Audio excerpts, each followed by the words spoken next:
So it was this book that lit the fire. You see what I did? I practiced that all day. Nice. All right, it was this book that started all of it. It was January 10th, 2024, when Alexandra Hudson, the author of The Soul of Civility, each of you will get one of these books tomorrow when you go to the summit. It was this book that started it all. I was moved. I'm going to speak later about this, but I was moved and I read her book, and I'm not a big book reader, but I read this book. It was a roadmap that guided me to ask her to come to Carmel January 10th, 2024, and look where we are now. Will you please give a big welcome to our second panelist, Miss Alexandra Hudson. Good job, Jeff. You're a dear. Okay.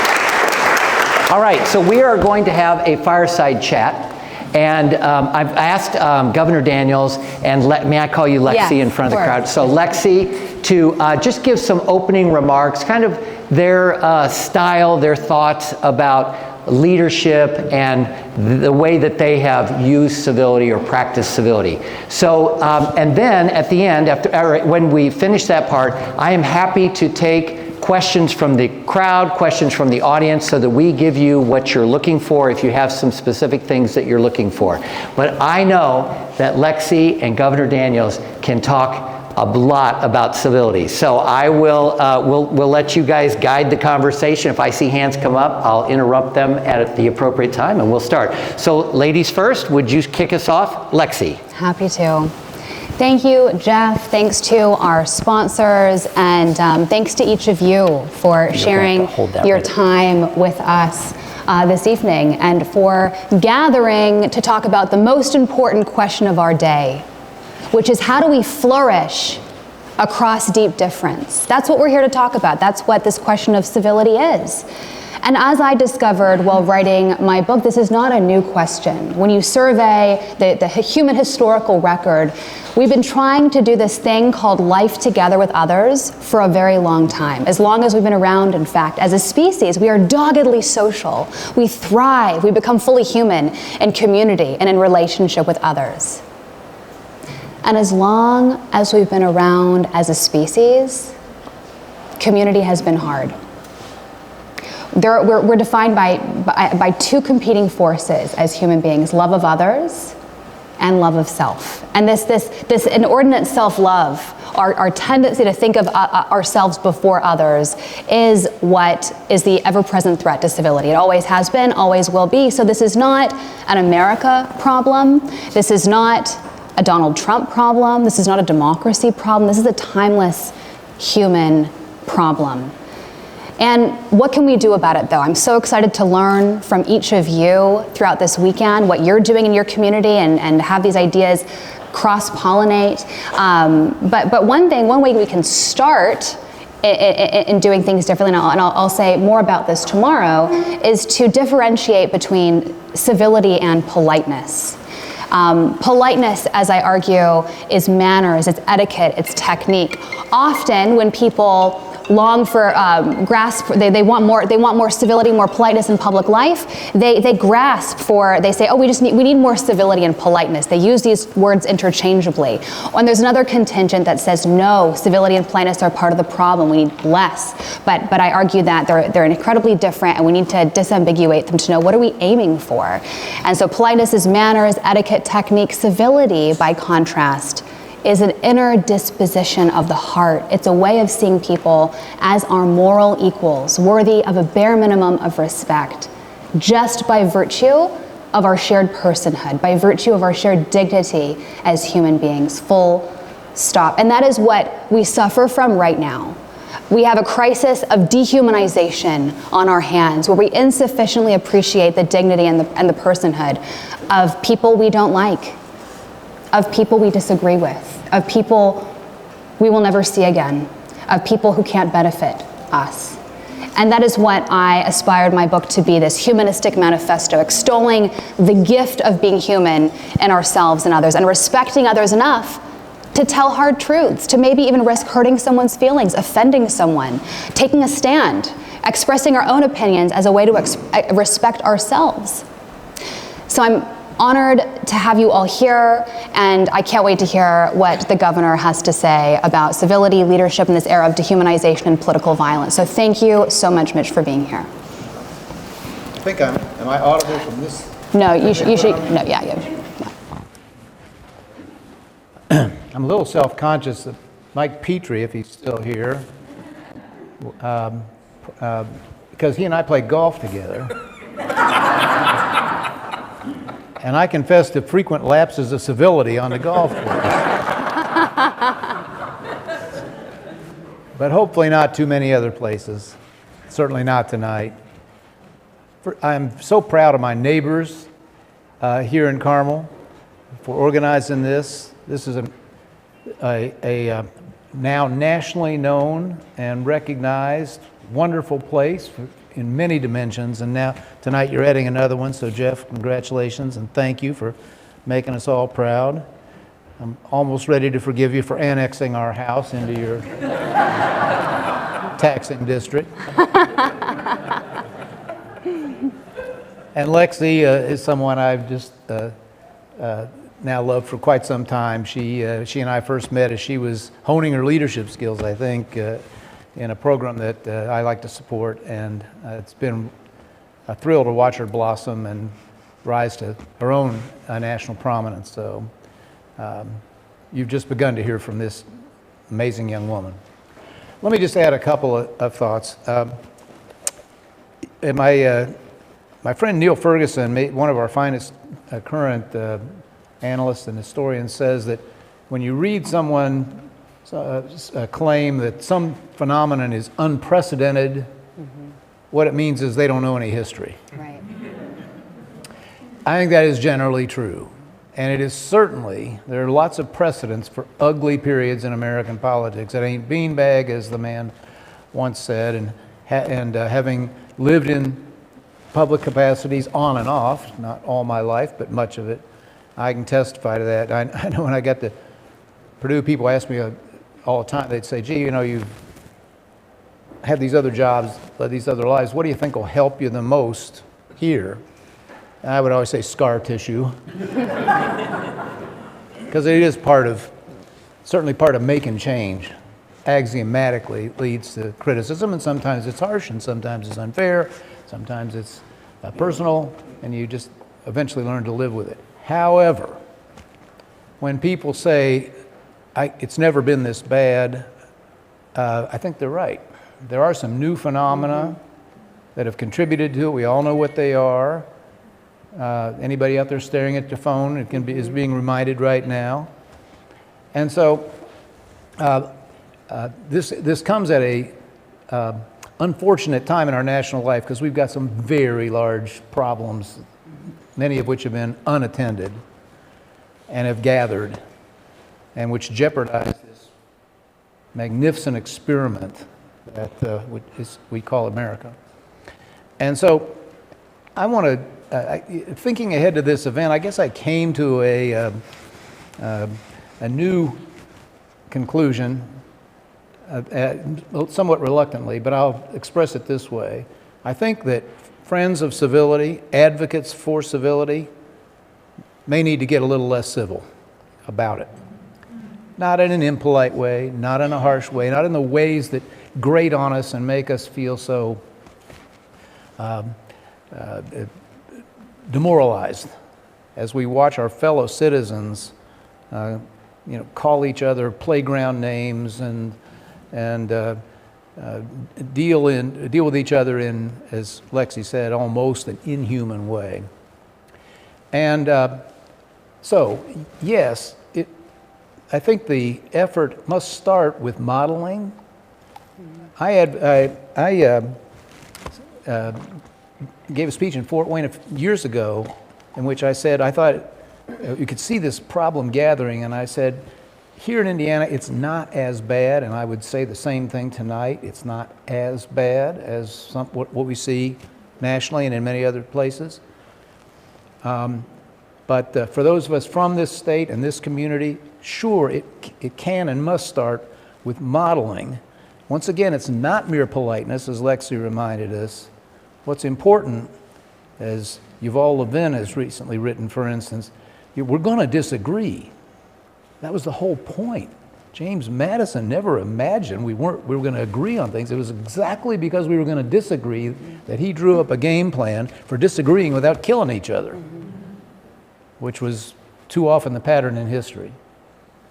And so relearning how to disagree is the starting point, and this is something it's practiced in this community. I can tell our visitors that for sure. And we need to practice it in all the communities represented here and insist that people observe those same standards. And then my modest suggestion is we have to become a little more vocal and a little less tolerant of incivility in others for two reasons. One, it's beneath the system that was set up for us.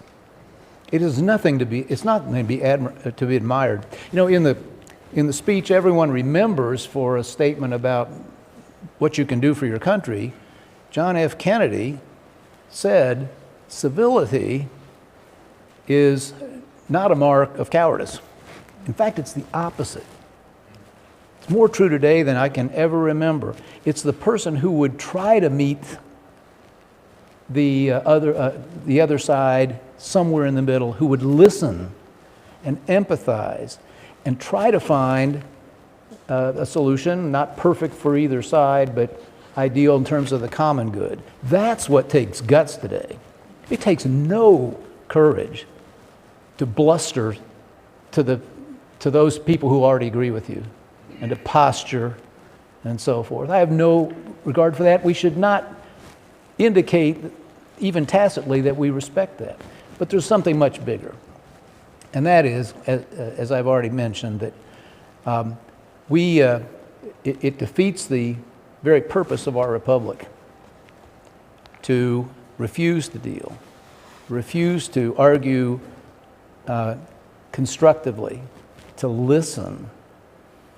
You know, I've sometimes asked people who were spouting off in a way we would consider uncivil, when's the last time you persuaded anyone to your point of view through an insult? Mm-hmm. When was the last time you changed your mind because somebody insulted you?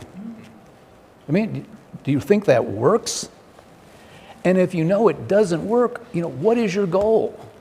Is it just to hear yourself, to advance your own personal interests, to hear yourself talk, to hear the feedback of people in the media, which has erupted now and dominates so much of our discourse?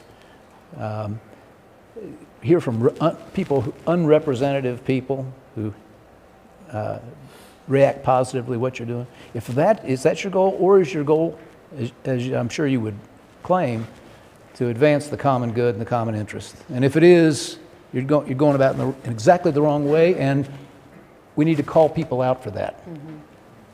Yeah. The problem with Friends of Civility is we're too damn civil. You know what I'm not recommending? I'm not recommending emulating the behavior of those who we abhor in their conduct.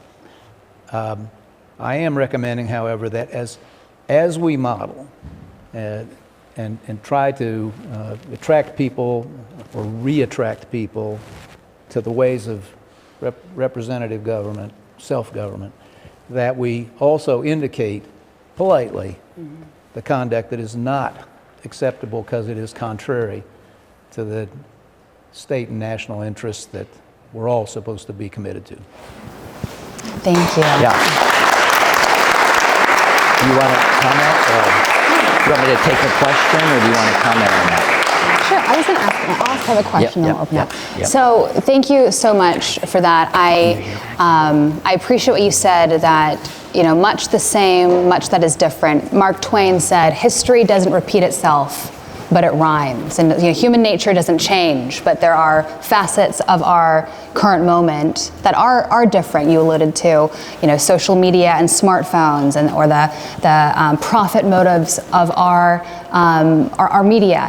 That reward the incendiary and the vicious. Churchill said, "A lie can get halfway around the world before the truth has a chance to put its pants on." And that was 50 years ago. That was 70 years ago. That was before the age of Twitter, or the platform formerly known as Twitter, I should say.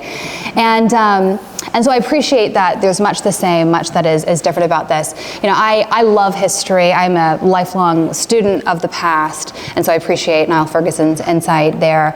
When it comes to this question of when we want to promote a better future, a better vision of the good, where do we start? Do we start with leaders first, like you were talking about leaders having a model, or citizens? The elites throughout history have tried to influence future leaders to that end, and I think what we're doing right here is local leaders. It's really grassroots, and I think that there's so much beauty in what we're building here. So I'd love to hear from you.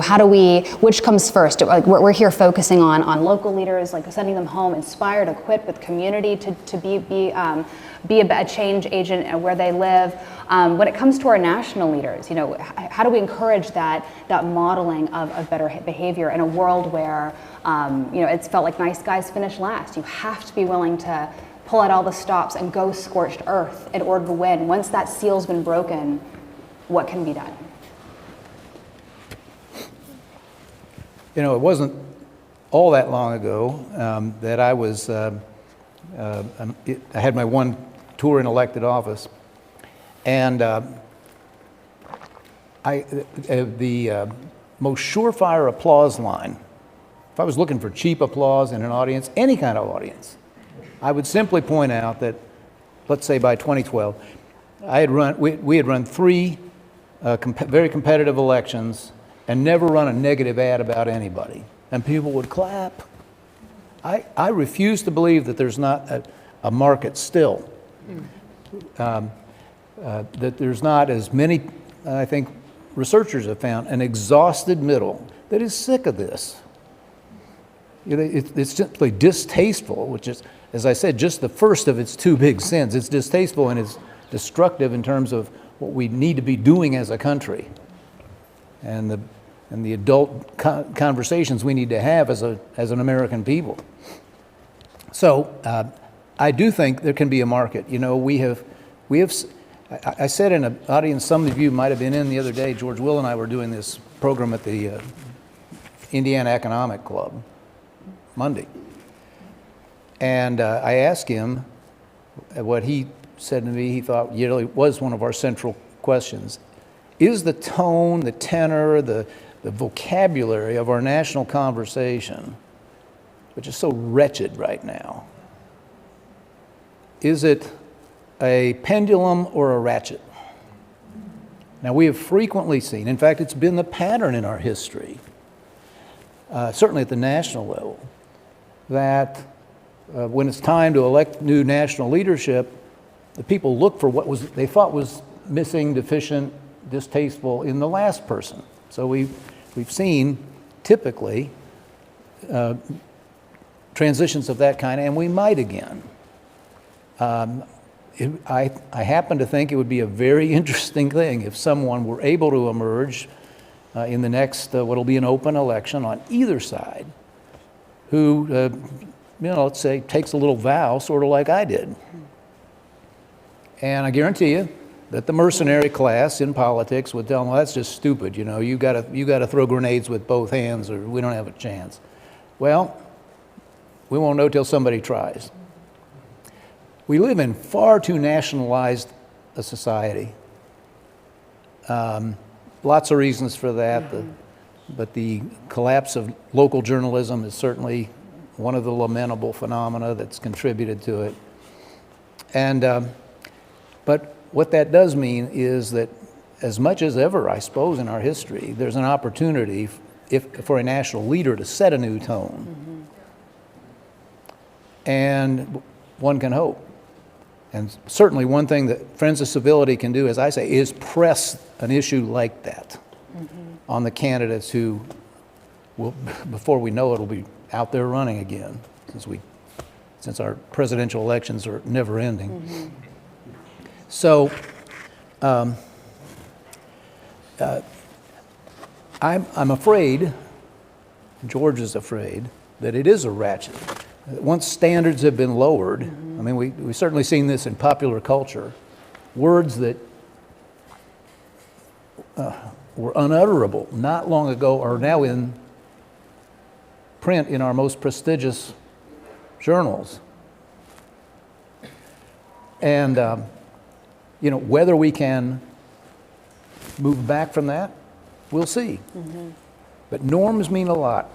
We got rid of tobacco. Cigarette smoking became a stigmatized event, not because of, not my judgment, because of anything government did, but because the American people said enough is enough. Mm-hmm. And maybe we can get some of the people we know in our various circles to speak up and say, yeah, enough is enough. Mm-hmm. So, you have a question?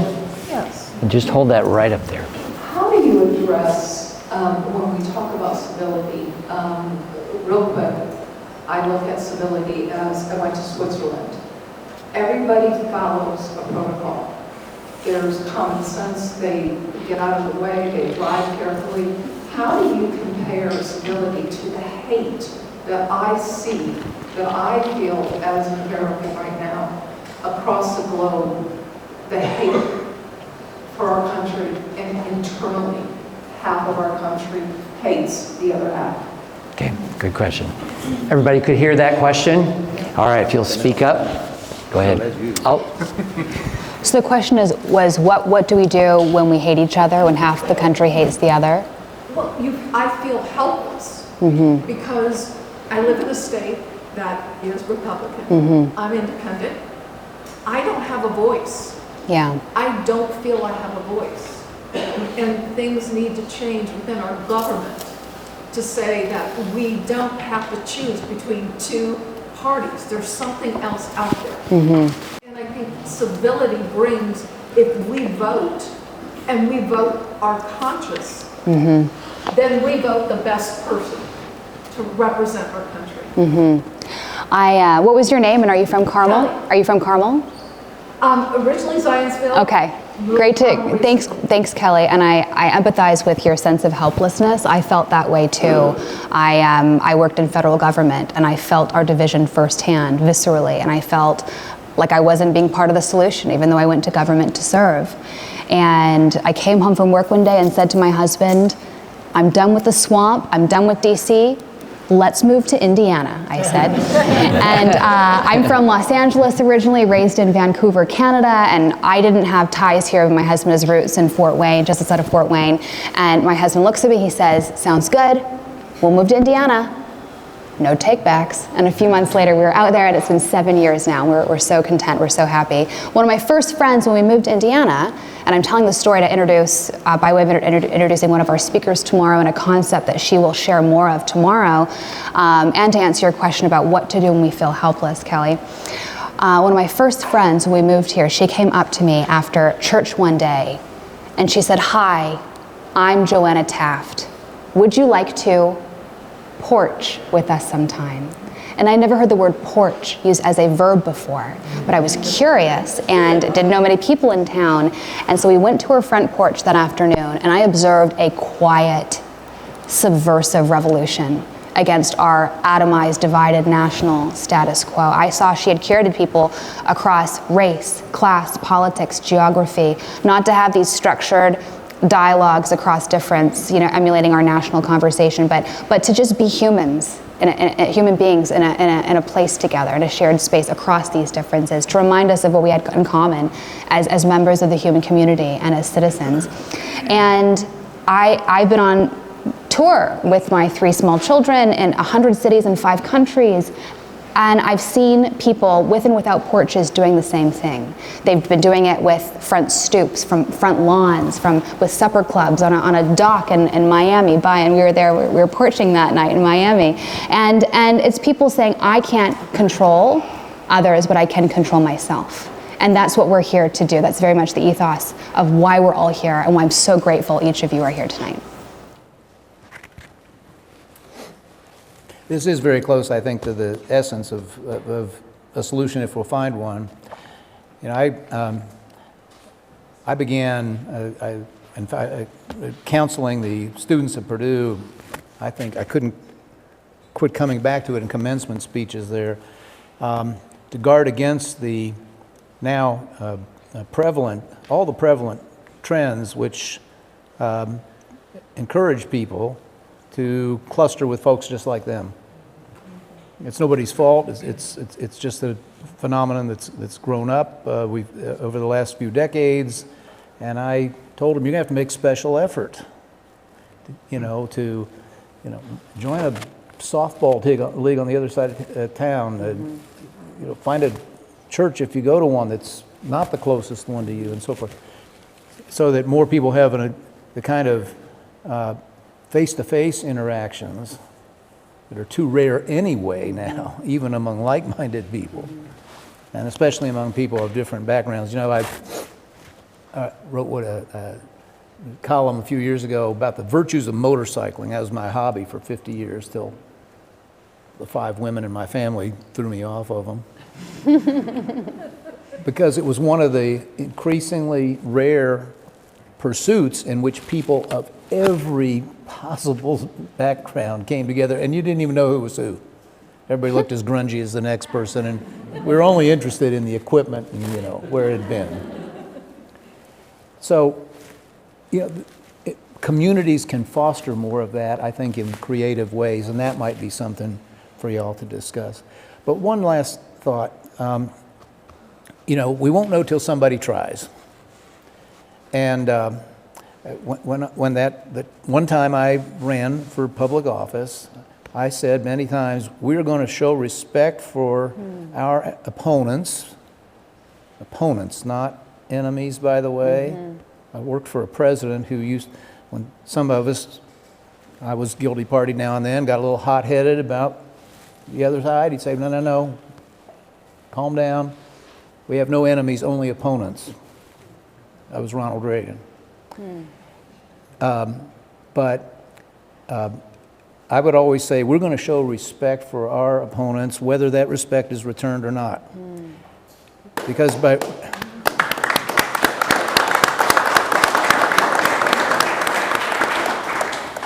and I'm not going to kid you, I felt, and I think we found, that it was a smart political thing to do. I wasn't throwing away, I don't think we threw away votes when we did that. Now, so would it be the same today? I don't know. We all worry about exactly the question, Kelly, that you ask. After the recent assassination, to me, the assassination was, I shouldn't say it this way, the second most horrifying thing. I was at least as horrified when people justified it. That's a country I don't recognize, and you may feel a little bit the same. So I don't dispute that it's there. And I know there'll be many people who are so far gone in their conviction that those with whom they disagree are bad people. Not simply, wrong-headed, but bad, evil. But I still believe the cycle potentially can be broken. 2 last quick thoughts. We've come to I think, a very unfortunate situation in the country where there are very few competitive political areas left. The self-sorting that I talked about is the big driver of that. It's not political gerrymandering and stuff. It's just that these days we have fewer and fewer states that have any competitive politics. And I think that's a problem, because competition is good in business, competition is good in every walk of life. It makes for improvement and weeds out bad ideas and so forth. But perversely, in a non-competitive situation, the opportunity for leadership to model the right behavior is easier. You can say to somebody who's going to cruised to the office they're in, they're going to cruise again because there's no real threat from the other team, it wouldn't cost you anything to show respect and show a willingness at least to listen to alternative ideas and maybe even make one of those dreaded compromises once in a while, which, as Kennedy pointed out, that's what takes real courage, and especially today. Thank you. And I just want to say that's exactly why we invited you here tonight, to share how you succeeded, you thrived for our state without any of those compromises of integrity or conduct. So thank you for being here and for, thank you. Yeah, absolutely.